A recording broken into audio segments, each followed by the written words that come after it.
Good evening friends, welcome to Pratham Mishra let's talk stocks पर। आज की मार्केट बंद हो चुकी है और हम लेके हाजिर हैं। और आज इंडियन मार्केट में तेज़ी देखने को मिली है। और वो तेज़ी हमें कल के जो सीपीआई ग्रोथ आई है, सीपीआई पे जो आया है, सीपीआई कल इंडिया का बहुत ही म्यूटेड आया, बहुत ही कम आया, 1-1.5% के दरमियान आया।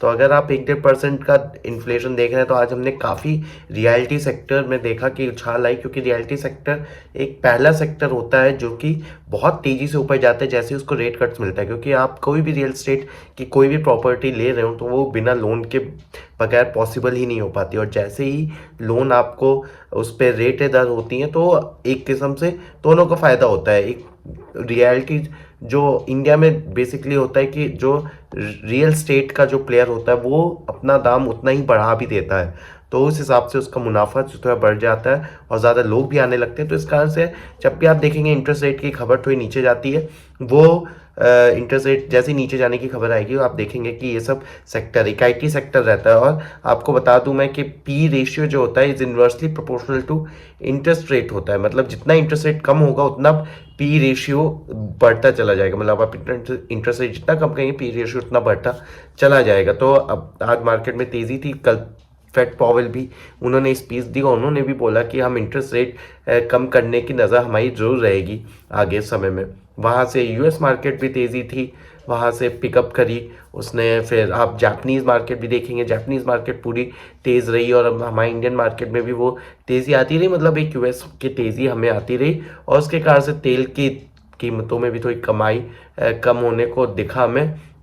गोल्ड अपना रेट ऊपर जाता रह रहा है, अपने आप तेज़ी से ऊपर बढ़ता जा रहा है। पर अगर हम जब तेल की बात कर रहे हैं तो जब जैसे ही ये कल का इन्फ्लेशन लो आया है, उसका कहने का मतलब था कि कहीं ना कहीं इंडिया में भी हम दिसंबर एफओएमसी रेट कट देख रहे हैं, दिसंबर में रेट कट आरबीआई मीटिंग में देख रहे हैं। और रही बात फेड की, फेडरल रिजर्व की, उसमें अक्टूबर में लगभग 99% मार्केट रेडी है। 29 अक्टूबर की मीटिंग के लिए जो रेट कट होने के लिए ऑलमोस्ट मार्केट रेडी बैठी हुई है। तो यूएस में कट हो रहा है तो आईटी सेक्टर, रियल सेक्टर और बैंकिंग सेक्टर, फाइनेंशियल सेक्टर, आज देखेंगे बजाज फिनेंस ने भी अपना ऑल टाइम हाई टच किया है, एक अच्छी खासी ऊपर उसने लिया है। तो जैसे इंटरेस्ट रेट के ये सब बहुत ही बेनिफिशियल होते हैं। जैसे ही इंटरेस्ट रेट पर हमें ये सोचना है कि क्या 1.5% इंटरेस्ट रेट हमारी इकनॉमी के लिए अच्छा है। अगर हम डेवलप्ड इकनॉमी है तो 1.5% 2% आप सही हो कि आप हो।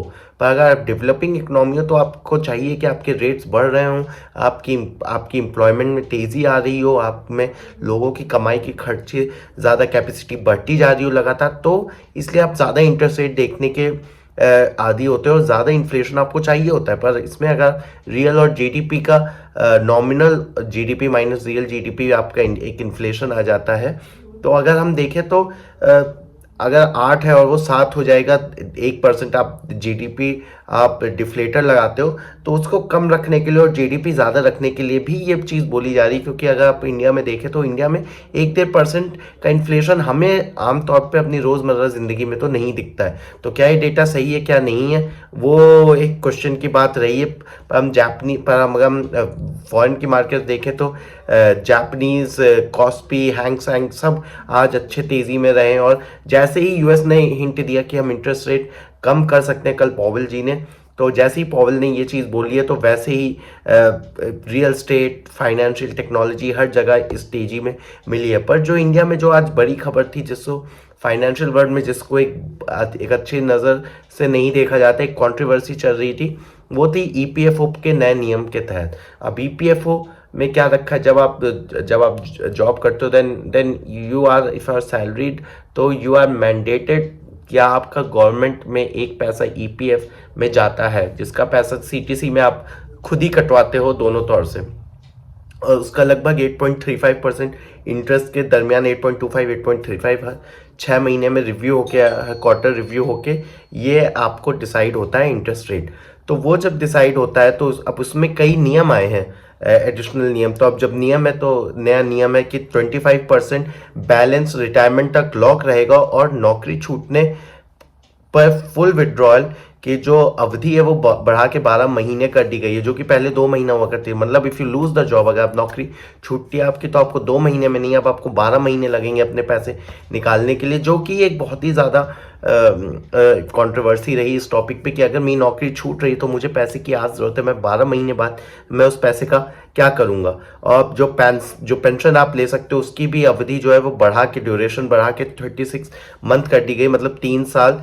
और सरकार का है इसमें कि इससे लोग जो फ्रीक्वेंटली निकालते रहते हैं पैसा, वो प्री मैच्योर निकालने के लिए उससे एक किस्म से रोक लगेगी इस चीज़ पर ऑब्वियसली जो ऑपोजिशन है और जो कई लोगों का ये सवाल है कि ईपीएफओ इज़ लाइक, जब मैं उसमें पेंशन डाल रहा हूँ, it is for my bad days, it is for rainy days. अगर मेरी नौकरी छूटी, if I have something to look upon, मेरे पास अचानक से खर्चे आए, तो क्या मुझे अब 12 महीने का इंतजार करना पड़ेगा अपने उन खर्चों और अपना ही पैसा बाहर निकालने के लिए, जो कि मेरे पास।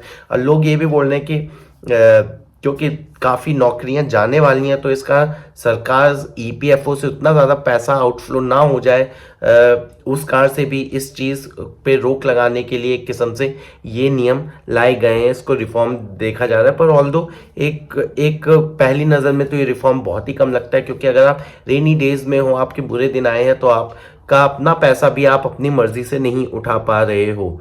तो इस चीज़ पे काफ़ी अटकल रही है। उम्मीद करते हैं कि शायद आगे चल के कुछ इसमें नियम चेंज हो, क्योंकि दीज नियम्स डोंट लुक कि वो आपको बहुत ही ज़्यादा हेल्प करेंगे या फिर एक किसी अच्छे इंटरेस्ट में ये चीज़ जा रही है।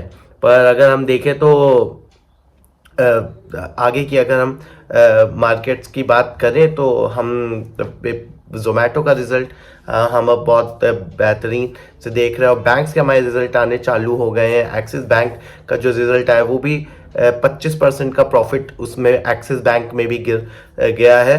तो रिजल्ट्स पे नज़र रहेगी, रिजल्ट्स के बाद हमें एक थोड़ा सा अंदाज़ा लगेगा कि मार्केट कहाँ से कहाँ जा रही है। बीएलएस इंटरनेशनल की अगर रिपोर्ट है तो बीएलएस इंटरनेशनल के तरफ से प्रमोटर्स ने बोल दिया है कि इस ड्यूरेशन में जो है रेवेन्यूज पे 2 से 5 साल के तक में जो इम्पैक्ट आने वाला है वो तो वो नहीं देख रहे हैं, and they are trying their best कि वो ये इशू रिजॉल्व कर ले। उन्होंने बोला ये नेचर ऑफ द बिजनेस है कि उन पे जब वो passport as a firm, visa as a firm, regulatory authority में इतने ज़्यादा क्वेश्चन चेक इन रहते हैं, तो ये चीज़ें आती रहती हैं। उन्होंने बोला ये बहुत ही मंडेन और बहुत ही रेगुलर इशू है, तो आप उस शेयर पर जोर नज़र रखें। एक लेवल के आगे obviously it will become very much lucrative to buy that thing. और अभी कहाँ पे है, कैसा है, हम उस पर भी एक ज़रूर वीडियो बनाने वाले हैं और बनाएंगे। और अगर आपको किसी भी ऐसे शेयर पे चाहिए वो वीडियो तो हम ज़रूर बनाएंगे उस चीज़ पे। बाकी आप ज़रूर लाइक करें, कमेंट करें, सब्सक्राइब करें, शेयर करें, और आपको अगर कुछ भी पूछना है तो आप ज़रूर हमें कमेंट सेक्शन में ज़रूर बताएं। It will be a great help. Thank you so much.